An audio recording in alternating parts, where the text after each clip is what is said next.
Hello students. तो आज हम लोग बात करेंगे सीक्वेंस एंड सीरीज के बारे में। ठीक है, तो सबसे पहले सीक्वेंस से शुरुआत करते हैं। सीक्वेंस क्या होता है? तो जैसे हमने कोई भी सीक्वेंस हम लिखें, ठीक है, थ्योरी आप ऑलरेडी पढ़ चुके हो, तो मैं इसको काफ़ी शॉर्ट में मूव कराऊंगा, राइट। सो सीक्वेंस, तो सीक्वेंस कुछ भी हो सकता है। लाइक हमने बोल दिया कि भैया प्राइम नंबर्स हैं, उनका सीक्वेंस हो गया। ठीक है, प्राइम नंबर्स के साथ में हमने बोला सपोज कोई भी सीक्वेंस है, तो ऐसे कहा 2 3 5 7 11 13 डॉट डॉट डॉट कॉमा लगा के हम लिख रहे हैं। ठीक है, तो इसको हम क्या बोलते हैं? ये सीक्वेंस है। ठीक है, इसी तरह से और बोला 1 और 5 9, ठीक है, इस तरह से कुछ लिखा है, ये भी एक सीक्वेंस है। ठीक है, तो सीक्वेंस कुछ भी हो सकता है, मतलब कोई भी कुछ भी नंबर्स अगर हम लिख दें, अपनी मर्जी से कुछ भी लिख दिया हमने, तो सीक्वेंस से कॉमा लगा के टर्म्स को सेपरेट कर दिया। सेकेंड थिंग आती है इसमें प्रोग्रेशन। देखो प्रोग्रेशन क्या है कि जिसका हम टी डिफाइन कर सकें। तो जैसे हमने बोला कि एक प्रोग्रेशन है सपोज हमारे पास में, और वो प्रोग्रेशन कुछ ऐसी है 1 8 27 64 इस तरह से चल रही है। तो यहाँ से हमें क्लियरली ये दिखाई दे रहा है कि हाँ भाई, इसका जो टी है वो n क्यूब है। देखो फर्स्ट टर्म क्या लिखा हुआ है?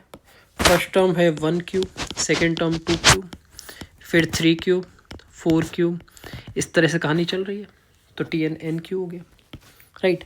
इसी तरह से कुछ हमने बोल दिया कि मान लो 5 25 125 625, ठीक है, इस तरह से चल रही है। तो टी क्या है? देखो अब इसमें हमें क्लियर दिखाई दे रहा है कि फर्स्ट टर्म तो 5 पावर 1 है, सेकेंड टर्म क्या है 5 स्क्वायर, थर्ड टर्म 5 क्यूब, इसी तरह fourth 5 power 4 and so on, इस तरह से चलते हैं। ठीक है, तो टी क्या हो जाएगा 5⁻n।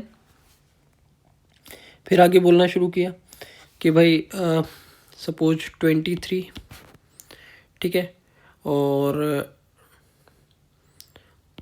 46 69 इस तरह से चल रहा है। तो टी क्या हो जाएगा 23n हो जाएगा। फर्स्ट टर्म 23 है, सेकेंड टर्म क्या है 23 इंटू 2, ऐसे ही थर्ड टर्म के लिए बोलेंगे 23 इंटू 3। अच्छा, और भी हो सकता है, जैसे हमने बोला मान लो टी पहले डिफाइन कर देते हैं, n/n² + 1 है सपोज। तो n को 1 रखेंगे तो क्या आ जाएगा 1/2 आ जाएगा, राइट। n को यहाँ अगर मैं 1 पुट करूँ तो क्या आ जाएगा 1/1² + 1, तो 1/2। 2 पुट करेंगे तो देखो क्या आएगा 2/2² + 1, सो 2/5। 3 इसी तरह से, तो ये आ जाएगा 1/2, 2/5, 3/3² + 1 मतलब 10 एंड सो ऑन। सॉरी, ठीक है। तो ये हो गई प्रोग्रेशन। और भी हो सकते हैं टर्म्स, तो टी और भी डिफाइन हो सकते हैं। जैसे मान लो हमने बोला n² + 3n, तो n को 1 रखेंगे तो 4, सही है। 2 रखेंगे तो 2² और +3 इंटू 2, तो 2² मतलब 4 + 6 10। फिर 3 रखेंगे, 3² + 3 इंटू 3, तो ये हो जाएगा 18, और इस तरह से चलती रहेगी कहानी। ठीक है, अब सीरीज क्या है? सीरीज है किसी भी सीरीज सीक्वेंस को ऐड या सब्ट्रैक्ट करके, मतलब उनके बीच में जो कॉमा लग रहा था उसको हम प्लस प्लस लिख दें या माइनस माइनस लिख दें, ऐसे कहो कि नंबर ऑफ टर्म्स जो है, जो टर्म्स हैं उनको सबका सम कर दें तो सीरीज हो जाती है। तो ऐसा बोला गया सीरीज वाले केस में।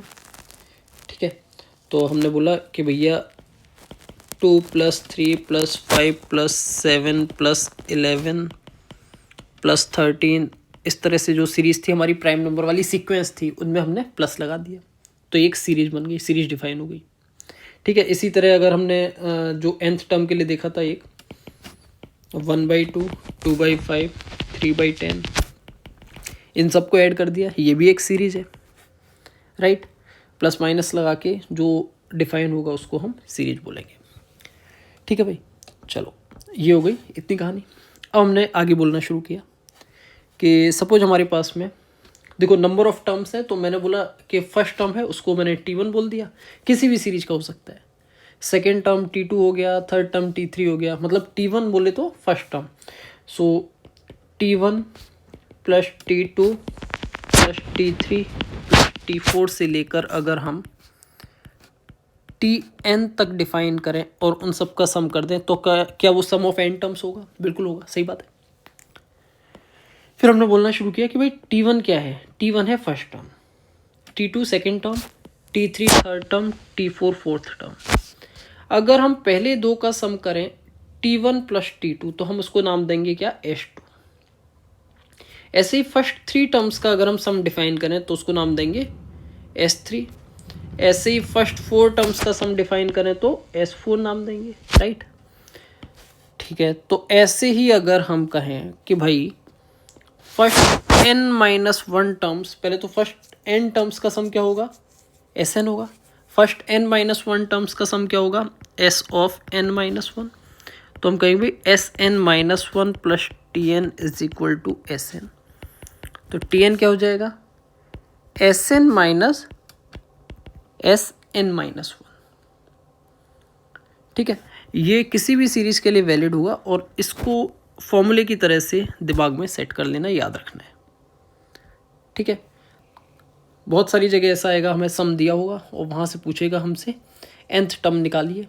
ठीक है, तो उस केस में हम क्या फर्स्ट और सेकंड टर्म का सम निकाल के ऐसे करते हैं, वैसे नहीं करेंगे, इस तरह से ट्राई करेंगे Sn minus S of n-1। ठीक है, आई होप समझ में आ रहा होगा ये।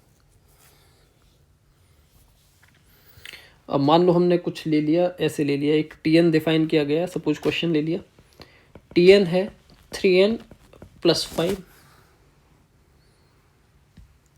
ठीक है, Tn नहीं सॉरी Sn लेते हैं, सम ऑफ n टर्म्स लेते हैं तभी Tn डिफाइन करेंगे।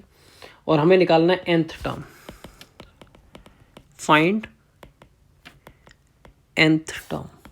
तो देखो जरा Tn कैसे निकलेगा भाई, तो अभी फॉर्मूला पढ़ा था Sn में से, मतलब n टर्म्स के सम में से n-1 टर्म्स का सम लेस कर दो, यही है ना।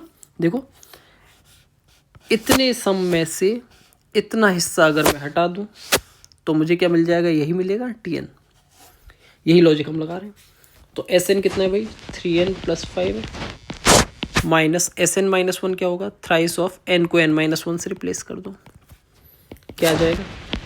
3n plus 5 minus 3n minus 3 plus 5। Simplify करेंगे देखो तो क्या हो जाएगा? 3n से 3n कैंसिल आउट हो जाएगा, 5 से 5, तो आंसर आ जाएगा यहाँ 3। ठीक है, आई होप समझ में आ रहा होगा। एक और क्वेश्चन डिफाइन कर लेते हैं। Sn इक्वल टू सपोज हमें दिया हुआ है 3n स्क्वायर प्लस n दिया हुआ है, फाइंड Tn फाइंड करना है। ठीक है, तो Tn फाइंड करने के लिए क्या करेंगे? Tn is equal to Sn minus S of n-1।